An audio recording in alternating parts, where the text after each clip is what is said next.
Good morning students. Next जो practical आपका वो है program to generate first and prime numbers. ठीक है, ये प्रोग्राम मैं आपको समझा चुकी हूँ लूप्स वाले चैप्टर में। उसकी एल्गोरिथम और फ्लो चार्ट मैं आप लोगों को बता रही हूँ। प्रोग्राम आप वहाँ से, मैं डिस्क्रिप्शन में लिंक डाल दूँगी, आप वहाँ से समझ लेना। ठीक है, एक बार ये वीडियो देखने से पहले आप लोग पहले एक बार प्रोग्राम वहाँ से समझ लेना, तो ये इजीली आपको समझ में आ जाएगी एल्गोरिथम। एल्गोरिथम में आप वही स्टेप्स एज इट इज़ लिखते हो जो आप लॉजिक फॉलो करते हो। ठीक है, अब सबसे पहले तो आप क्या करोगे, input number of prime numbers to be generated. जितने प्राइम नंबर आपको जनरेट कराने हैं सबसे पहले आप उसकी वैल्यू एंटर करा दोगे। ठीक है, अब सबसे पहला प्राइम नंबर क्या होता है, 2। तो 2 तो हमेशा होता ही है प्राइम नंबर, आपको पता ही है। 2 को एज इट इज़ आप प्रिंट करा दोगे। फिर आप वो, अब n की बजाय, n तो काउंटिंग के लिए है ना, n तो वो नंबर्स हैं जितने आपको जनरेट कराने हैं।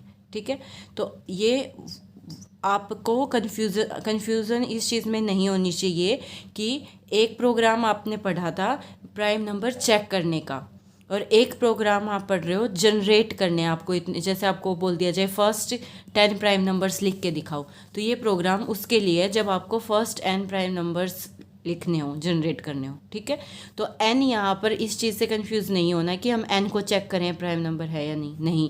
n तो वो टोटल नंबर ऑफ नंबर्स हैं जितने आपको जनरेट कराने हैं। ठीक है, जिसको चेक करते थे हम प्राइम नंबर है या नहीं, वो अब की बार हमने ले लिया i।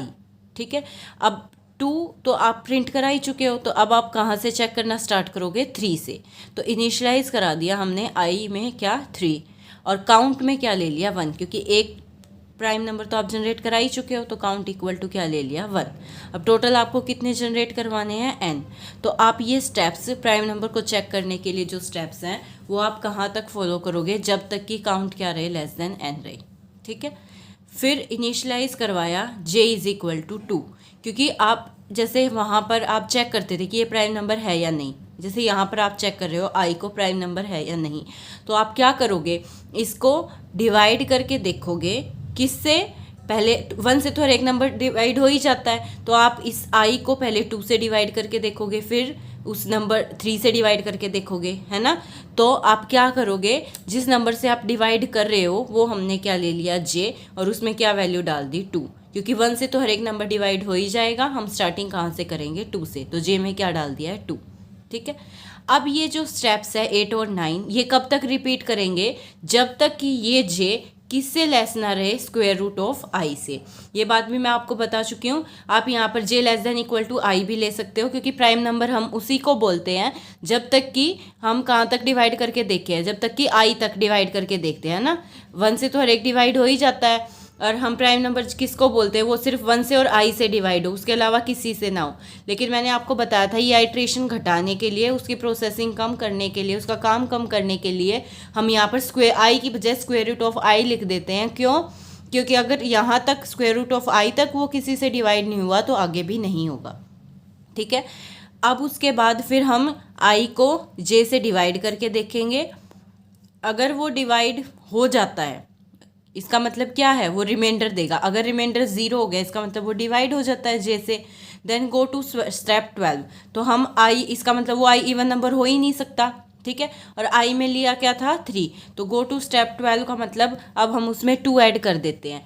2 ऐड क्यों किया, वैसे तो हर एक नंबर चेक करना था, i +1 करना चाहिए था, लेकिन i में 3 है, +1 करोगे तो 4 इवन नंबर आएगा, है ना। और इवन नंबर्स का हमें पता है कि वो प्राइम नंबर होते ही नहीं है। ठीक है, अब इवन नंबर्स का पहले ही पता है प्राइम नंबर नहीं होते, तो फिर से काम को घटाने के लिए हमने i में +1 की बजाय +2 कर दिया, तो इवन नंबर ऑटोमेटिकली अपने आप ही हट गए। हम सिर्फ ओड नंबर्स को चेक करेंगे। ठीक है, अगर इसे डिवाइड हो गया तो i में वो 2 ऐड करेगा, फिर वापस इसी स्टेप पर जाएगा। ठीक है, और फिर डिवाइड करके देखेगा, और अगर वो डिवाइड नहीं होता तो फिर j में क्या ऐड कर देगा, वो j+1। अगर डिवाइड हो जाता है तो 2 ऐड किया हमने, और नहीं होता तो फिर इसका मतलब j से डिवाइड नहीं हुआ, मतलब 2 से डिवाइड नहीं हुआ, फिर नेक्स्ट नंबर से डिवाइड करके देखेंगे। नेक्स्ट नंबर के लिए उसमें 1 ऐड कर दिया, j+1। ठीक है, और अगर ये किसी से भी डिवाइड नहीं होता तो i को, इसका मतलब i प्राइम नंबर है तो i को डिस्प्ले करा देंगे, और अदरवाइज अगर हो जाता है तो वो बाहर ही निकल जाएगा। ठीक है। अब ये बात ध्यान रखनी है आपको, चलो डिस्प्ले करा दिया, लेकिन ये फिर से कब तक डिस्प्ले कराएगा, जब तक कि काउंटिंग क्या नहीं हो जाती लेस देन n। अगर i डिस्प्ले हो गया तो इसका मतलब एक और नंबर डिस्प्ले हो चुका है ना, तो काउंट में क्या ऐड कर देंगे 1।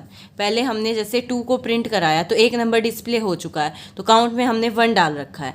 अब मान लीजिए 3 भी प्राइम नंबर की कंडीशन को सेटिस्फाई कर गया, तो 3 को भी वो क्या कर देगा, डिस्प्ले कर देगा। 3 डिस्प्ले हो गया तो काउंटिंग अब बढ़ गई ना, काउंटिंग कितनी हो गई है 2, तो काउंट +1 कर देगा। ठीक है। अब टोटल जितने आपको प्राइम नंबर जनरेट कराने, तो इसीलिए हमने ये कंडीशन डाल दी कि ये काउंटिंग n से लेस होनी चाहिए।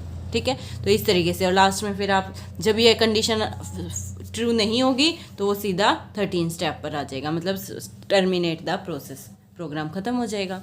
ठीक है। इसके अकॉर्डिंग ही बिल्कुल एज इट इज़ आपको फ्लो चार्ट बनाना है। स्टार्ट किया, फिर input the number of prime number, ये मैसेज प्रिंट किया तो हमने एज इट इज़ इसको प्रिंटिंग में डाल दिया, फिर हमने इसको इनपुट करवाया तो रीड एन, ये भी पैरेललोग्राम में आएगा। ये बातें बार बार बताने की शायद मुझे ज़रूरत नहीं है, मैं पहले भी बता चुकी हूँ।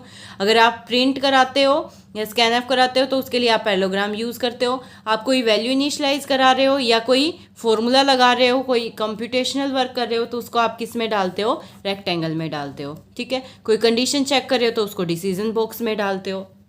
ठीक है। तो उसके अकॉर्डिंग आपको ये प्रोग्राम बनाना है। अगर काउंट लेस देन n है तो हम ये स्टेप्स फॉलो कर रहे थे, नहीं है तो प्रोसेस ही टर्मिनेट हो रही थी ना, तो नहीं है तो सीधा स्टॉप पर पहुंच जाएंगे। तो ये एरो, अगर ये कंडीशन ट्रू नहीं हुई तो वो सीधा फॉल्स होते ही ये स्टॉप पर चला जाएगा। ठीक है।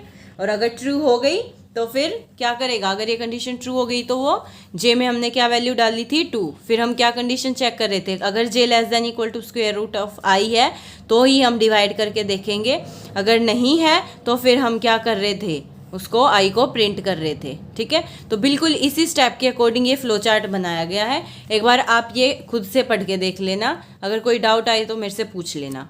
ठीक है। और प्रोग्राम मैं यहाँ दोबारा रिपीट नहीं कर रही हूँ, प्रोग्राम आप जहाँ मैंने आपको चैप्टर के बीच में कराया था वहाँ से कर